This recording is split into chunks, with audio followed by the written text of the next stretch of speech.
মানে এখন যদি শাকিব খানের সাথে হয় সেটা তো অবশ্যই আমার জন্য অনেক বড় একটা ভাগ্যের ব্যাপার যে মানে বাংলাদেশের সুপারস্টারকে আমার প্রথম সিনেমায় পাবো।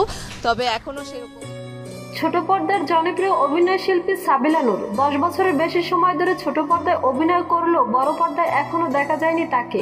তবে এর মধ্যে প্রস্তাব যে পাননি তা কিন্তু নয়, দুটি ছবিতে অভিনয়ের প্রস্তাব পেলেও না বলে দিয়েছিলেন। না বলার কারণে এখন কিছুটা আফসোস হচ্ছে এই অভিনয় শিল্পীর, কারণ সময়ের সবচেয়ে আলোচিত সিনেমা তুফানে অভিনয়ের প্রস্তাব পেয়েছিলেন সাবিলা। একইভাবে গত বছরের সবচেয়ে আলোচিত সিনেমা প্রিয়তমায় অভিনয়ের জন্য প্রস্তাব পান জনপ্রিয় এই তারকা। তখন হয়তো এই দুই সিনেমায় অভিনয়ের সম্মতি থাকলেও ভারতের ইদিকা পাল, মিমি চক্রবর্তী কিংবা বাংলাদেশের নাবিলাদের কারোই জায়গা দেখা যেত না তাকে।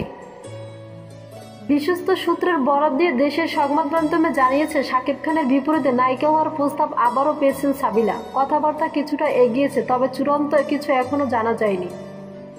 সাবিলা বলেন, আসলে আমি বলবো প্রিয়তমা ও তুফান সিনেমার কাজ না করা যে বোকামি ছিল এখন তা বুঝতে পারছি, কারণ প্রিয়তমা ব্লকবাস্টার ছিল, তুফান তো এখন তুফান বয়ে দিচ্ছে সিনেমা মহলে। কি কারণে প্রিয়তমা তুফানে কাজ করা হয়ে ওঠেনি এ প্রসঙ্গে সাবিলা বলেন, এই হচ্ছে প্রিয়তমার সময় আমার টাইমিং এর একটা সমস্যা ছিল, সেই কারণে করতে পারিনি। তুফান নিয়ে বেশি কিছু বলতে চাননি। তুফান এখন এত ভালো সাড়া পাচ্ছে, যারা কাজ করছে সবাই এত দুর্দান্ত অভিনয় করছে, আমি বলবো না করতে পারাটা আমার লস ছিল। শাকিব খানের সঙ্গে সাবিলাকে এর মধ্যে দেখছেন ভক্ত ও দর্শকরা। সম্প্রতি আয়োজিত পার্টিতে দেখা গেছে তাদের। সামনে হয়তো নতুন কোনো সিনেমায় দেখা যেতে পারে তাদের, তবে সেসবের জন্য অপেক্ষা করতে হবে।